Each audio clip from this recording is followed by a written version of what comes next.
Om Namo Bhagavate Vasudevaya. Narayanam Namaskritya Naram Chaiv Narottamam Devim Saraswatim Vyasam Tato Jayamudire Nashtaprayeshu Abhadreshu Nityam Bhagavata Sevaya Bhagavati Uttam Shloke Bhaktir Bhavati Naishtiki. So continuing with the discussion on Srimad Bhagavatam, Canto 6, Chapter 1, the history of the life of Ajamil. Text number 7 onwards. Shri Shukuvacha na cheti heva pachittim yatham saha kritasya kuryan manukta panibhi dhruvam savai pretya naraka anupati ye kirtita me bhavatas tigmayatanaha. Shukdev Goswami replied, My dear king, if before one's next death, whatever impious acts one has performed in this life with his mind, words, and body are not counteracted through proper atonement according to the description of the Manu Samhita and other Dharma Shastras, one will certainly enter the hellish planets after death and undergo terrible suffering as I have previously described to you. So, as we know, Parikshit Maharaj asks, how can all these conditioned souls can be saved from going to hell? You have wonderfully described in the previous chapter. So Shukdev Goswami is saying, if before one's next death, that's a very poetic way of saying. So next death means previously also we have died, means there have been so many births. But whatever we have done so far, fine. But before death, if we don't undergo proper atonement according to Manu Samhita and other Dharma Shastras, one will certainly enter the hellish planets and undergo terrible suffering. Srila Vishwanath Chakravarti Thakur mentions that although Maharaj Parikshit was a pure devotee, Shukdev Goswami did not immediately speak to him about the strength of devotional service. As stated in Bhagavad Gita 14:26, devotional service is so strong that if one fully surrenders to Krishna and takes fully to his devotional service, the reactions of his sinful life immediately stop. Elsewhere in Gita, Krishna urges that one give up all other duties and surrender unto him. And he promised, Aham tvam sarva papebhyo mokshashyami. I shall free you from all sinful reactions and give you liberation. Do not worry. Therefore, in response to the inquiries of Parikshit Maharaj, Shukdev Goswami, his guru, could have immediately explained the principle of bhakti. But to test Parikshit Maharaj's intelligence, he first prescribed atonement according to Karma Kanda, the path of fruitive activities. For Karma Kanda, there are 80 authorized scriptures, 80, such as Manu Samhita, which are known as Dharma Shastras.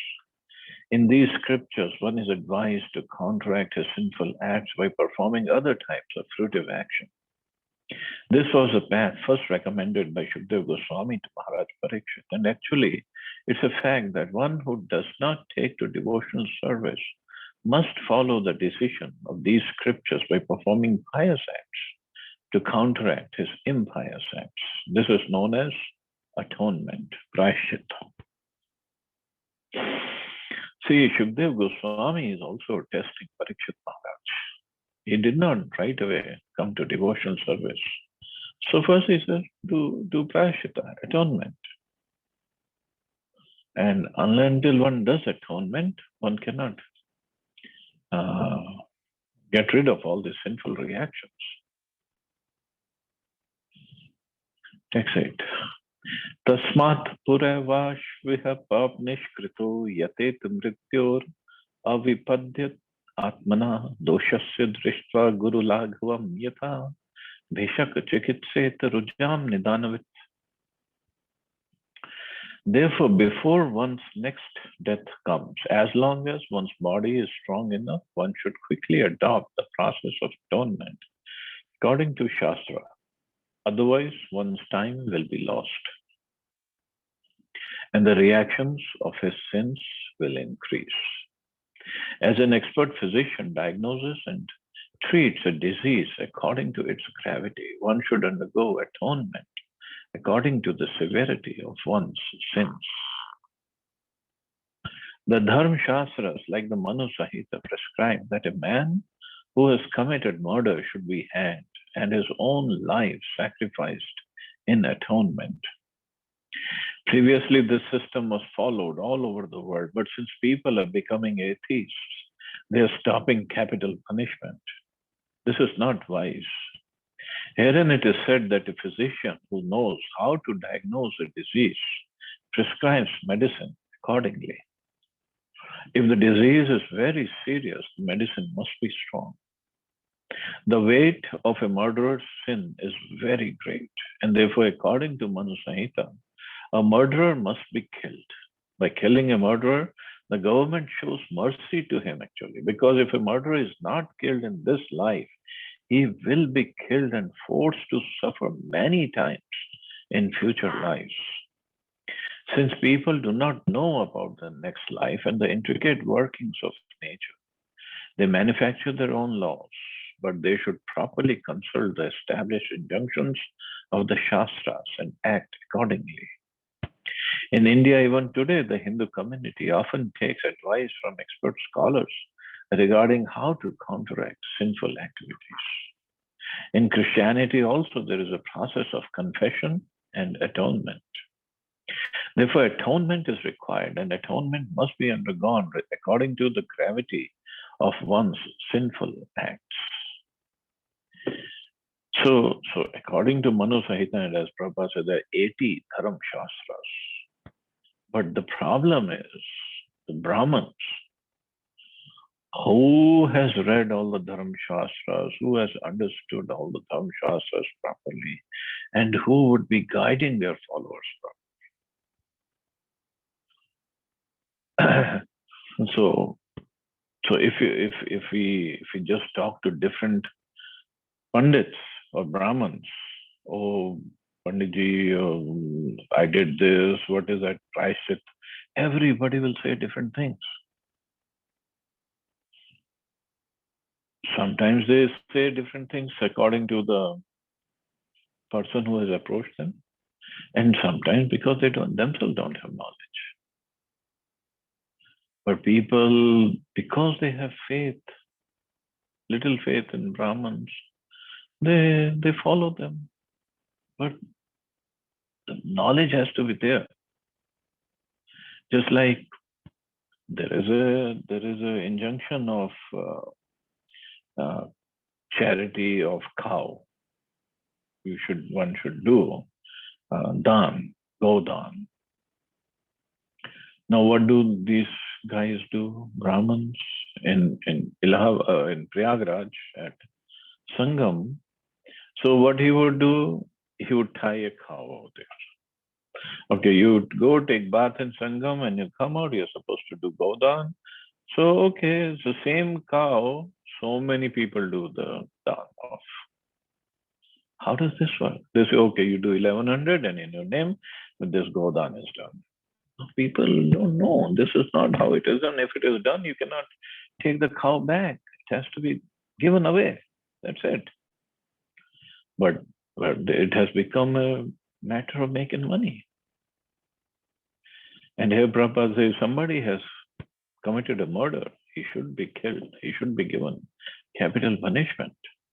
It's not that by giving him capital punishment, the judge or the government is ruthless or very tyrant. They're not giving him a chance to rectify his mistakes. The problem is, if he does not die right now, he has to go through that hell and suffer for many times. So once he is killed, one is given this capital punishment. He is absolved of that sin.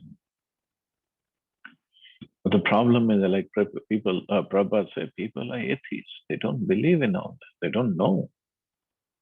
And Part problem is, or bigger part of the problem is because those who have knowledge, they are not preaching. And those who don't have knowledge, they are out there talking, giving all kinds of recommendations. In Christianity also, Prabhupada, there is a process of confession and atonement. Okay, you do some sin, you go to Father on Sunday, and he sits. You all sit in that confession box. The system is nice if it is adopted properly. So the priest sits in one side of the box, the sin, or the one who's going to do confession, he sits on the other. They don't see each other, so the priest doesn't know who has come. So the person confesses that I did this so and so and so and so, and Father says, okay, in name of Jesus Christ, you absolved of all the sin. You just chant Hail Mary this many times and do not commit the sin again. But the problem is he comes out and commits a sin again. That's a bigger problem. So even in India, we have like now Kumbh Mela is going on. So it is said, or even without Kumbh Mela, if one bathes in Ganges, his sins are gone. But that means if he doesn't commit more sins after coming out of the Ganges, he should not. When we do pradakshina of Tulsi, we say, by doing every step of Tulsi pradakshina, even the sin of killing a Brahman is wiped out. It's so powerful.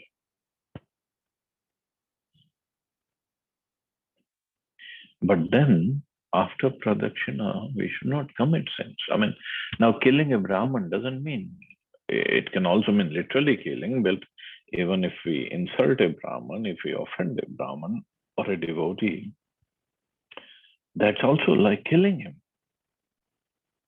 Or Prabhupada, one place said that killing also means if we put a hurdle in the progress of a person,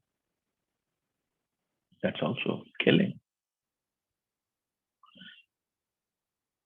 So all these principles are there, but we have to follow them properly. But Parikshit Maharaj, he didn't like this answer. Text 9. Shri Raja Vacha Drishta Shrutabhyam Yat Papam Jananyapyatmano Ahitam Karoti Bhuyo Vivashaha Prayaschittam Matho Katham. Maharaj Parikshit said, one may know that sinful activity is injurious for him because he actually sees that a criminal is punished by the government and rebuked by people in general, because he hears from scriptures and learned scholars that one is thrown into hellish conditions in the next life for committing sinful acts. Nevertheless, in spite of such knowledge, one is forced to commit sins again and again, even after performing acts of atonement. Then what is the value of such atonement? In some religious sects, a sinful man goes to a priest to confess his sinful acts and pays a fine, but then he again commits the same sins and returns to confess them again. This is the practice of a professional sinner. Parikshit Maharaj's observations indicate that even 5,000 years ago, it was a practice of criminals to atone for their crimes, but then commit the same crimes again, as if forced to do so. Therefore, owing to his practical experience, Parikshit Maharaj saw that the process of repeatedly sinning and atoning is pointless. Regardless of how many times he is punished, one who is attached to sense enjoyment will commit sinful acts again and again until he is trained to refrain from enjoying his senses. The word vivash is used here, indicating that even one who does not want to commit sinful acts will be forced to do so by habit or by his consciousness, by his sanskaras. Parikshit Maharaj therefore considered the process of atonement to have little value for saving one from sinful acts. In the following verse, he further explains his rejection of this process. So Shukdev Goswami was actually testing Parikshit Maharaj, whether he is listening properly, either if he is tired, if he is sleepy, or not. And also from here, one more point comes out that it's Shukdev Goswami is Guru of Parikshit Maharaj. But it doesn't mean one has to follow his Guru blindly. One can ask questions for clarification. One can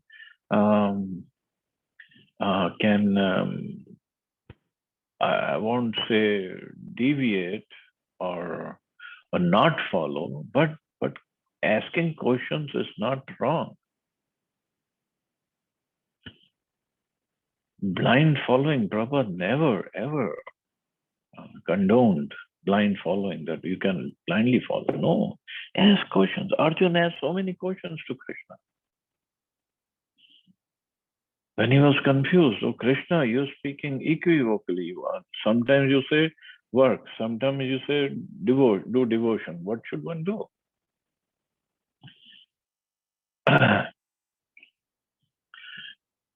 So one can ask, but the asking has to be in a proper way, not challenging way. So Parikshit Maharaj did not challenge Shukdev Goswami, but he humbly asked questions and kind of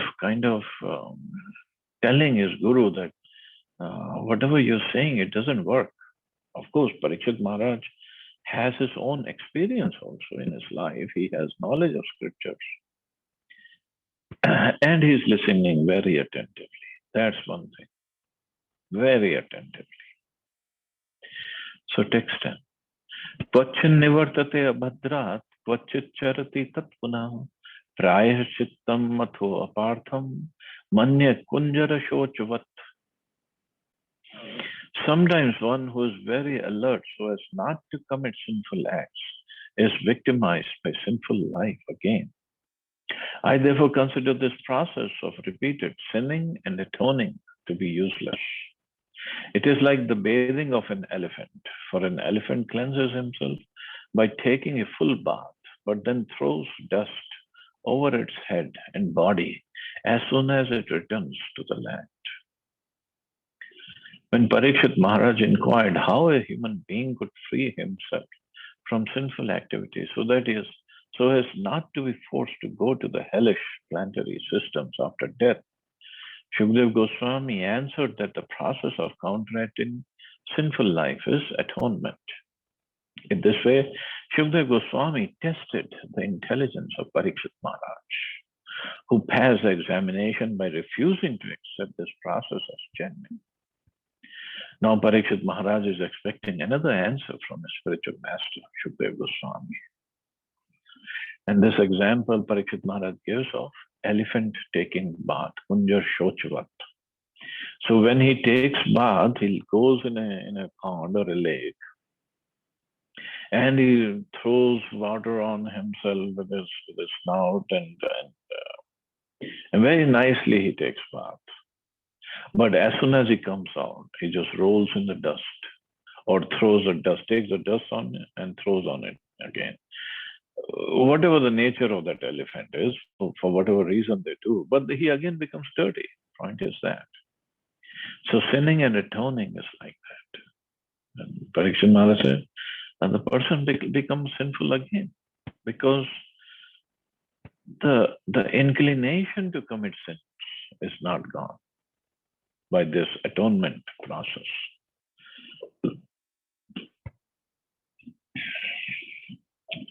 So even in North India, it's very popular to go to Vaishno Devi. And so many of our relatives go there every year, especially during this time, holy time. Because holy time markets are closed for many days. So they said, okay, let's go to Vaishno Devi. So what is the process of going to Vaishno Devi? While going, they're doing all sorts of nonsense things in the train, like playing cards, gambling, drinking, smoking, etc. And then they reach Katra. Okay, now we have reached Mata's place, and we have to start the chadai. So no more nonsense. So they do chadai very seemingly, very reverentially, very devotedly. They'll give donation also here and there. And when they come back, so now they say, okay, our sins are gone. So as soon as they get in the train again, they start the same thing. So it's okay. It's a good austerity to go to Mata Vaishno Devi, and especially that time when they were um, not too many mules to take them up. They had to walk all the way up and walk all the way down. Now it has become even more comfortable, I heard. But where is the atonement? Where is the getting rid of all those sinful desires? Nothing happened. So that's why this process doesn't work. And Parikshit Maharaj was listening very attentively, and right away he asked these questions, or he protested. Text 11. Shri Badarayana Uvacha Karmana Karma Nirharo Nahi Atyantik Ishte Avid Vad Adhikaritvat Prayaschittam Vimarchanam. Shukdev Goswami, the son of Vedavyas, answered, my dear king, since acts meant to neutralize impious actions are also fruitive, they will not release one from the tendency to act fruitively. Persons who subject themselves to the rules and regulations of atonement are not at all intelligent. Indeed, they are in the mode of darkness. So unless one is freed from the mode of darkness or ignorance, trying to counteract one action through another is useless, because this will not uproot one's desires. Thus, even though one may superficially seem pious, he will undoubtedly be prone to act impiously. Therefore, real atonement is enlightenment and perfect knowledge, Vedanta, by which one understands the supreme absolute truth. The Guru, Shukdev Goswami, has examined Parikshit Maharaj, and it appears that the king has passed one phase of the examination by rejecting the process of atonement because it involves fruitive activities. Now Shukdev Goswami is suggesting the platform of speculative knowledge, progressing from Karma Kanda to Jnana Kanda. He is proposing Prayashittam Vimarshanam. Real atonement is full knowledge. Vimarshan refers to the cultivation of speculative knowledge. In Bhagavad Gita, karmis who are lacking in knowledge are compared to asses. Krishna says, Na mam dushkritino muda prapadyante naradhama. Those miscreants who are grossly foolish, lowest among mankind, whose knowledge is stolen by illusion and who partake of the atheistic nature of the demons, do not surrender to me. Thus, karmis who engage in sinful acts and who do not know the true objective of life are called mudas or asses. Vimarshan, however, is also explained in Bhagavad Gita, where Krishna says, Vedasya sarvarahame vidya. The purpose of Vedic study is to understand the Supreme Personality of Godhead. If one studies Vedanta but merely advances somewhat in speculative knowledge and does not understand the Supreme Lord, one remains the same Mula.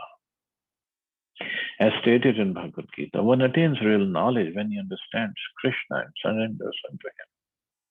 To become learned and free from material contamination, therefore one should try to understand Krishna. For thus one is immediately liberated from all pious and impious activities and their reactions. So Shukdev Goswami is saying, because of ignorance, one commits sins, so one should develop knowledge. One should attain speculative knowledge. Prabhupada says speculative knowledge here.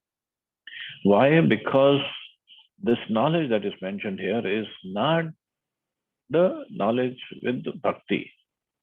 Like we are trying to study, this is part of bhakti.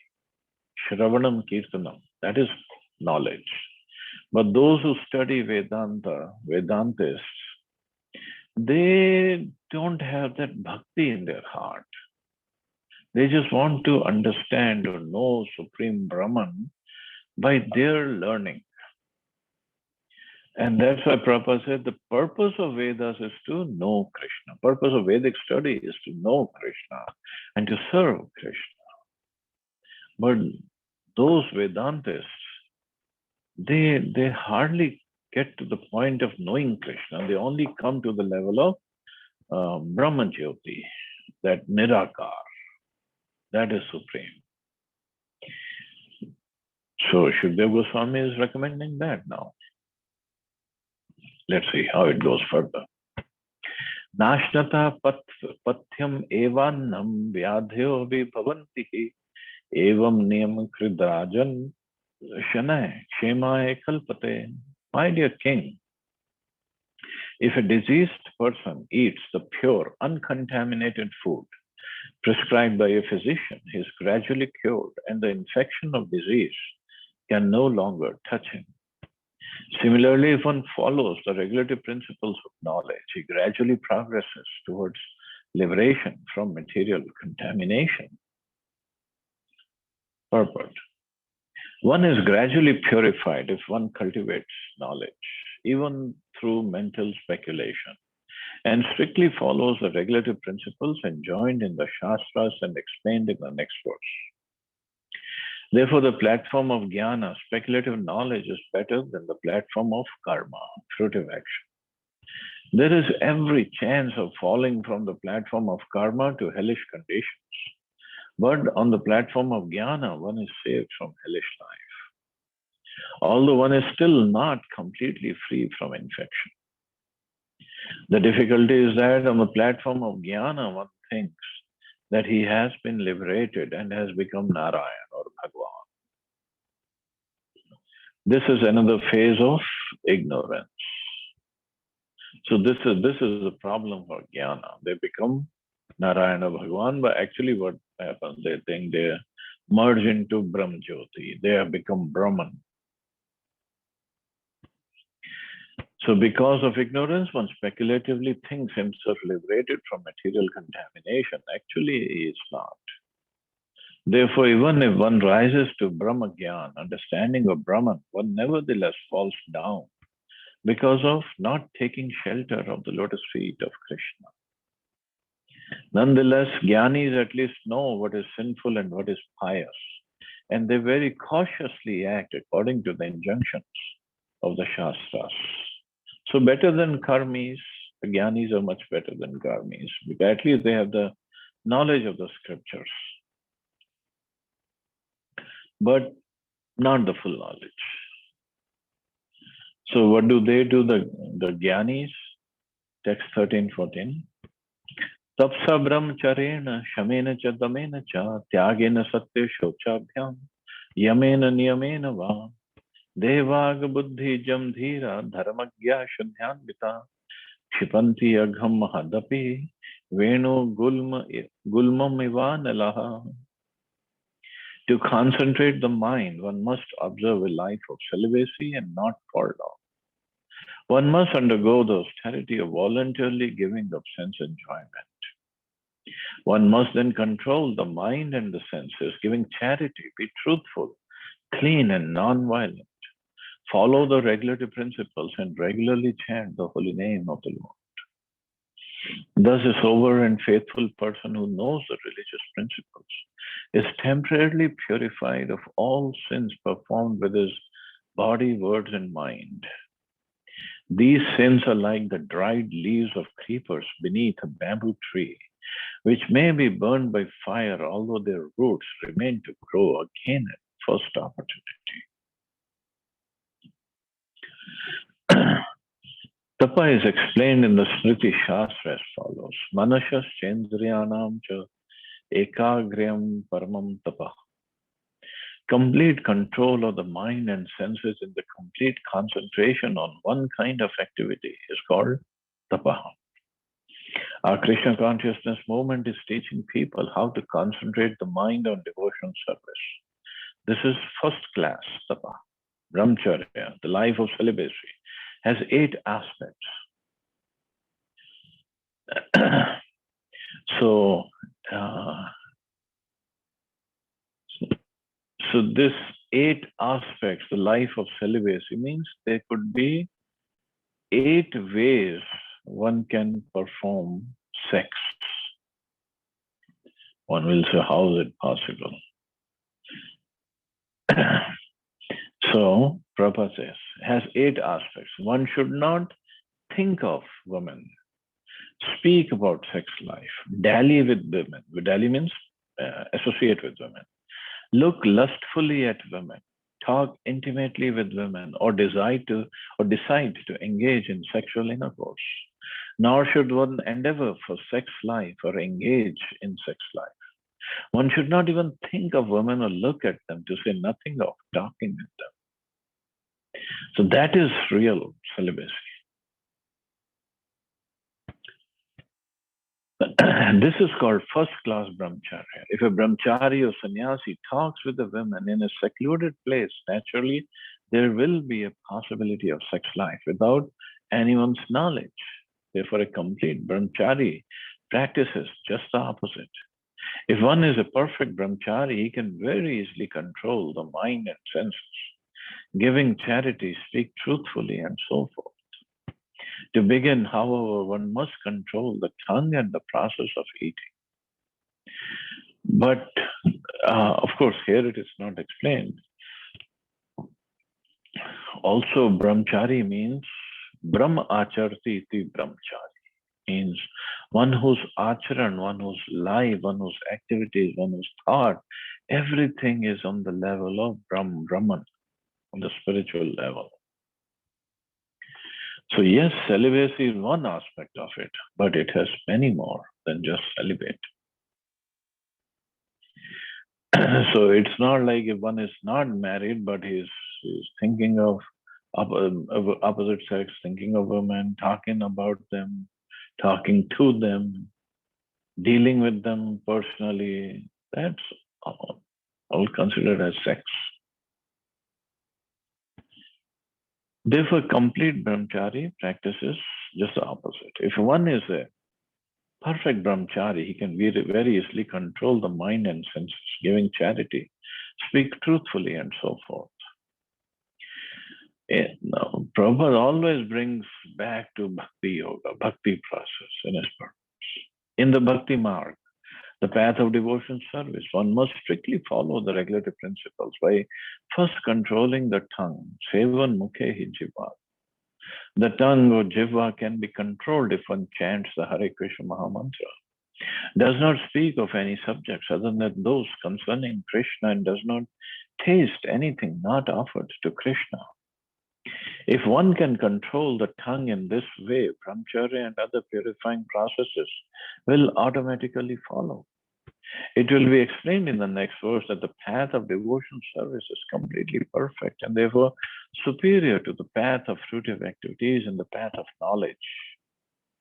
Quoting from the Veda, Srila Veera Raghavacharya explains that austerity involves observing fast as fully as possible. Observing fast as fully means nirjala, every fast, as possible. No, depends. Srila Rupa Goswami has also advised that atyahar, too much eating, is an impediment to advancement in spiritual life. Also in Bhagavad Gita, Krishna says, Yukta ahara viharasya rukta cheshtasya karmasu.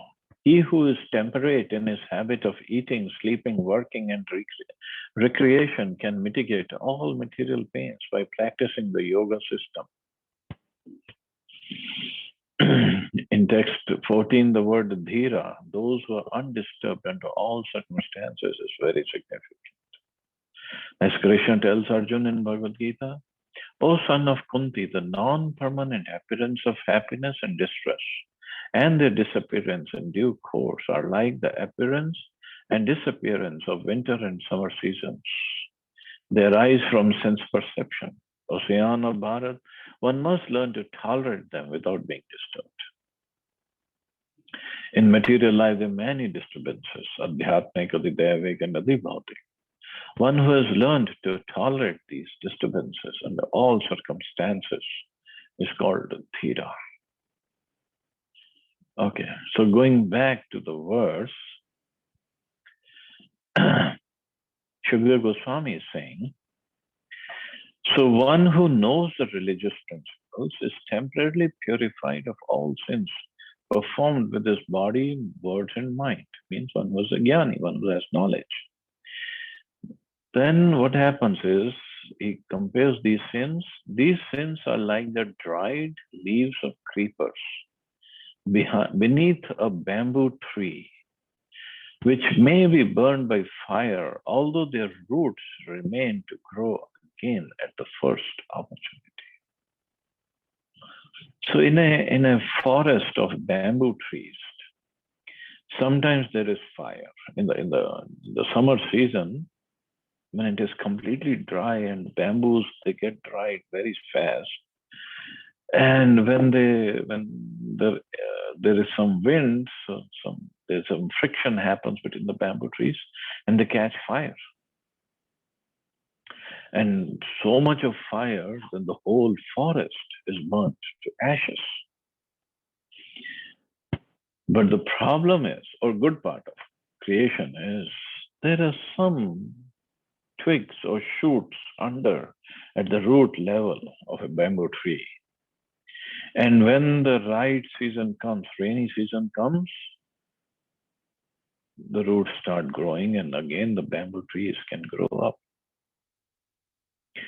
So this is also the same. This is compared to the atonement or taking care of sinful activity by jnana. By jnana, by knowledge, yes, the sinful activities are stopped completely. Because one knows, if I commit this sin or that sin, I'll go to this hell or that hell and I'll suffer there. And moreover, Gyan also leads one to that I'm not this body, I'm a spirit soul. So why I should be doing activities for sense gratification? But the little root is still there.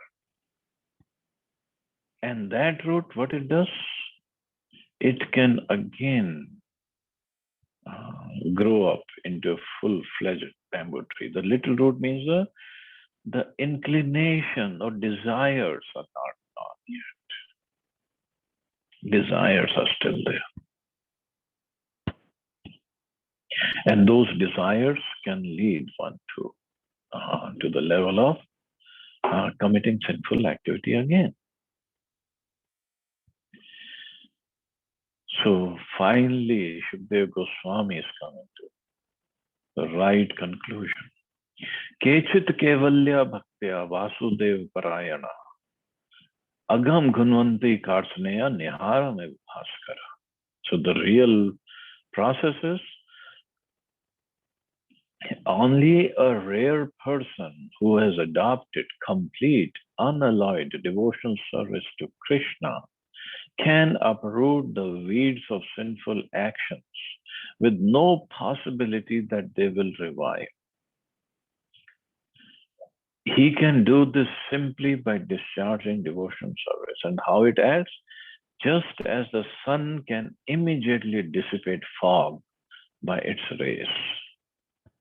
Agam gunvanti karsneyana niharam eva bhaskara. So as soon as Bhaskara or sun comes out, even if there is a thick, dense fog, it's all gone. Without the chance of the fog coming back. As long as Bhaskara is sun is there, fog will not come back.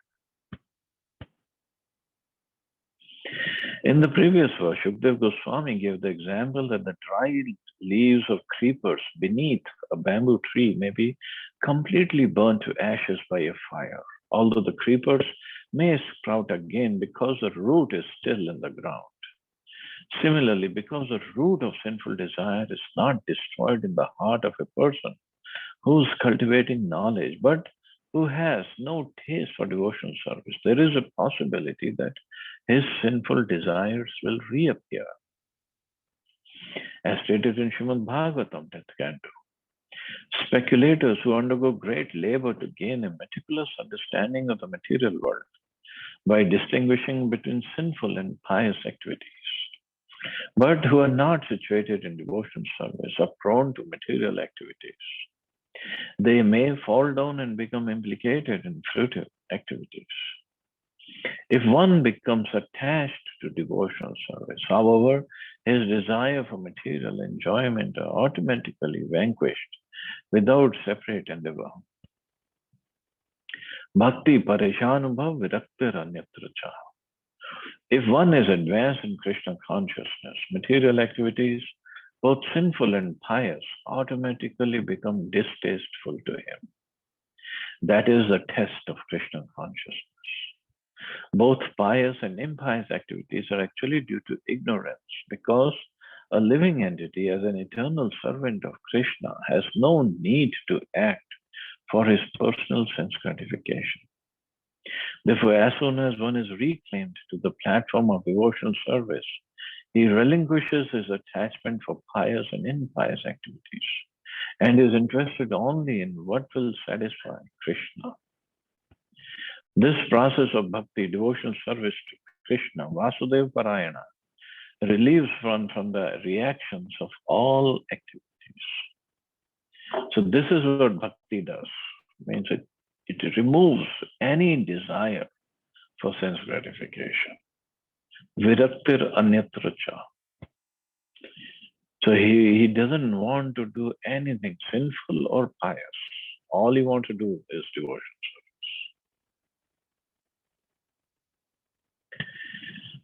service. Since Maharaj Parikshit was a great devotee, the answers of his guru, Shukdev Goswami, concerning Karma Kanda and Gyan Kanda could not satisfy him. Therefore, Shukdev Goswami, knowing very well the heart of his disciple, explained the transcendental bliss of devotional service. The word kechit, which is used in this verse, means a few people, not all. Not everyone can become Krishna conscious. As Krishna explains in Bhagavad Gita, Manushyanam Sahasreshu. Out of many thousands among men, one may endeavor for perfection. And out of those who have achieved perfection, hardly one knows me in truth. Practically, no one understands Krishna as he is. For Krishna cannot be understood through pious activities or attainment of the most elevated speculative knowledge. Actually, the highest knowledge consists of understanding Krishna. Unintelligent men who do not understand Krishna are grossly puffed up, thinking that they are liberated or have themselves become Krishna or Narayana. This is ignorance. So becoming Krishna or Narayana means a Nirvisheshvadi or Mayavadis. So hardly one comes to the level of devotional service. It's so rare. One should render transcendental loving service to Supreme Lord Krishna favorably and without desire for material profit or gain through fruitive activities or philosophical speculation. That is called pure devotional service. Srila Rupa Goswami further explains that bhakti is kleshagni shabda, which means that if one takes to devotional service, all kinds of unnecessary labor and material desires, material distress cease entirely, and one achieves all good fortune. Bhakti is so powerful that it also said to be moksha lagatakrit. In other words, it minimizes the importance of liberation. Non-devotees must undergo material hardship because they're prone to commit sinful fruitive activities. The desire to commit sinful actions continues in their hearts due to ignorance. These sinful actions are divided into three categories: Patak, Mahapatak, and Atipatak, and also into two divisions: Prarabdha and Aprarabdha. Prarabdha refers to sinful reactions from which one is suffering at the present, and Aprarabdha refers to the sources of potential of future suffering. When the seeds, bija of sinful reactions have not yet fructified, the reactions are called aprarabdha. These seeds of sinful actions are unseen, but they are unlimited, and no one can trace when they were first planted. Because of prarabdha sinful reactions that have already fructified, one has seen to have taken birth in a low family or to be suffering from other miseries. So again, Prabhupada is coming back to this fruitive activity, karma kanda. So prarabdha, aprarabdha, and kota and bij, these are the four types of seeds or sinful reactions. But what bhakti does, when one takes to devotional service, however, all phases of sinful life, including prarabdha, aprarabdha, and bij, are vanquished. In Srimad Bhagavatam, Krishna tells Arjuna, my dear Uddhav, Krishna tells Uddhav, my dear Uddhav, devotional service in relationship with me is like a blazing fire that can burn to ashes all the fuel of sinful activities have supplied to it. How devotional service vanquishes the reactions of sinful life is explained in Srimad Bhagavatam in a verse spoken by Lord Kapil Dev to his mother Devahuti. It is said, Devahuti said actually, my dear Lord, if even a person born in a family of dog eaters hears and repeats the chanting of your glories, offers respects to you and remembers you, he is immediately greater than a Brahman and is therefore eligible to perform sacrifices. Therefore, what is said to be of one who has seen you directly. So this is what devotional service do. So powerful. In the Padma Puran, there is a statement that persons whose hearts are always attached to the devotional service of Lord Vishnu are immediately released from all the reactions of sinful life. These reactions generally exist in four phases. Some of them are ready to produce results immediately. Some are in the form of seeds. Some are unmanifested and some are current. So current are prarabdha, unmanifested, aprarabdha, and seed form, bija, and ready to produce results immediately are uta. All such reactions are immediately nullified by devotional service. When devotional service is present in one's heart, desires to perform sinful activities have no place there. Sinful life is due to ignorance, which means forgetfulness of one's constitutional position as an eternal servant of God. But when one is fully Krishna conscious, it realizes that he is God's eternal servant.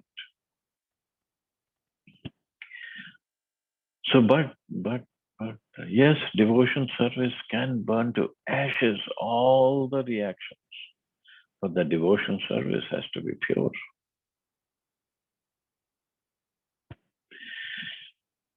In this regard, Srila Jiva Goswami comments that bhakti may be divided into two divisions.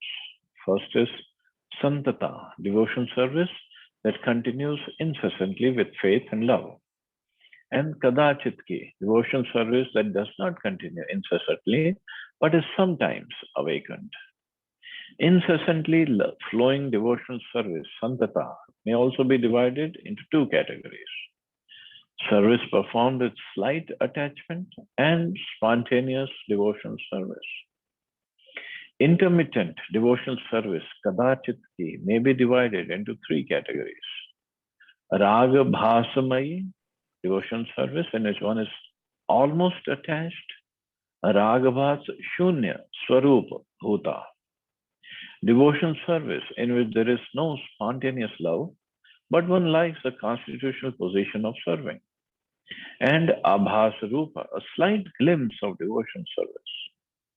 As for atonement, if one has caught even a slight glimpse of devotional service, all needs to undergo prashchita atonement are superseded. So even there's a slight glimpse of devotional service, one does not need to go for prashchita. Therefore, atonement is certainly unnecessary when one has achieved spontaneous love and above that, attachment with love, which are signs of increasing attachment in kadachitki. Even in the stage of abhas rupa bhakti, all the reactions of sinful life are uprooted and vanquished. Srila Jiva Goswami expresses the opinion that the word karsanena means that even if one has a desire to commit sinful actions, the roots of that desire are vanquished merely by abhas rupa bhakti. The example of Bhaskar the sun is most appropriate. The abhas feature of bhakti is compared to twilight, and the accumulation of one's sinful activities is compared to fog. Since fog does not spread throughout the sky, the sun need do no more than merely manifest its first rays, and the fog immediately disappears. Similarly, if one has even a slight relationship with devotion service, all the fog of his sinful life is immediately vanquished. So all the fog is immediately vanquished with little even glimpse of devotion service. But then somebody can ask, how come we still have those desires, sinful desires, even though we are performing or trying to perform devotion service? So we can first of all imagine what level of devotion service we are performing. And secondly, the desires are there because those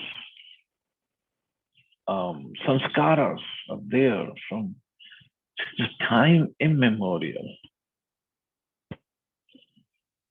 So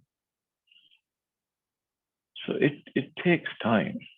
It takes time. So we have to carry on, continue with our devotional service and actively pursue that I will not commit this sin or that sin. And even if the desire comes, we have to just rub it aside. No, we're not going to do it. Not going to do it. So it's a struggle. It's a struggle, but it's a sweet struggle. And then beauty of devotional service is Krishna also helps. That's the beauty of it. And Krishna stops a devotee from committing sins. It's so even if there is a desire in the heart of a devotee of committing sin, then Krishna makes arrangements that it just frustrates him. He doesn't let him fulfill that desire.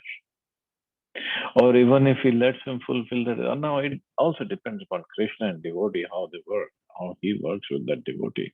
And if Krishna lets him fulfill the desire, then he puts so much of remorse in his heart or so much of frustration later on,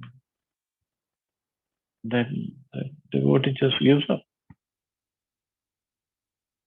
And this is the mercy of Krishna, real blessings of Krishna. So the point is, we just have to go on, attach ourselves more and more and more and more into bhakti, and not even have this desire of committing sin ever. Okay, so I guess we can stop here. See anybody has any questions or comments?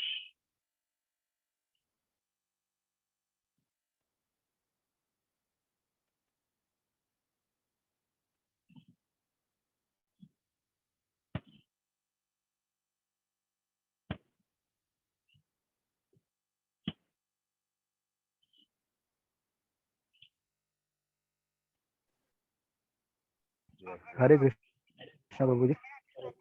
Hare Krishna, Prabhu. Prabhuji, Jagannath Prasad, if somebody looks at it, obviously temptation will come to eat it.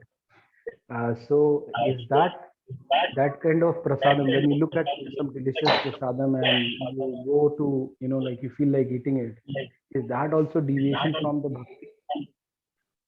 Why? No, because there was one line you mentioned, right, that too much of eating is again deviating from No, from this one is allowed. Jagannath okay. Prasad, no. Jagannath says in Jagannath Puri, one has to eat up to the neck. There's not even place for breath. That much prasad one should eat.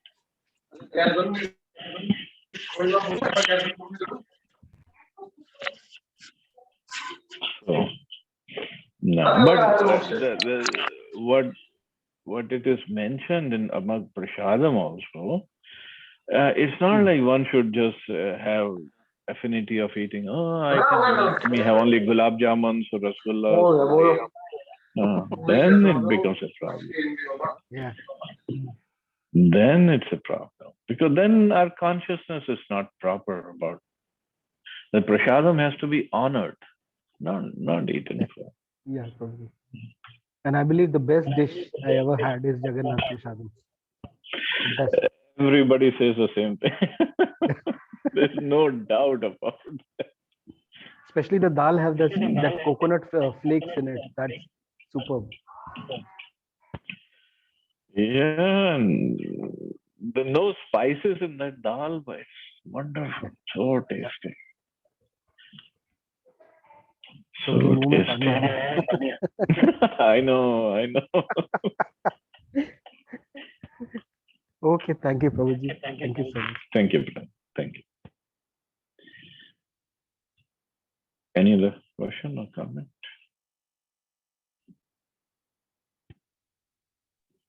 Thank you, Prabhuji, giving the taste of prasadam.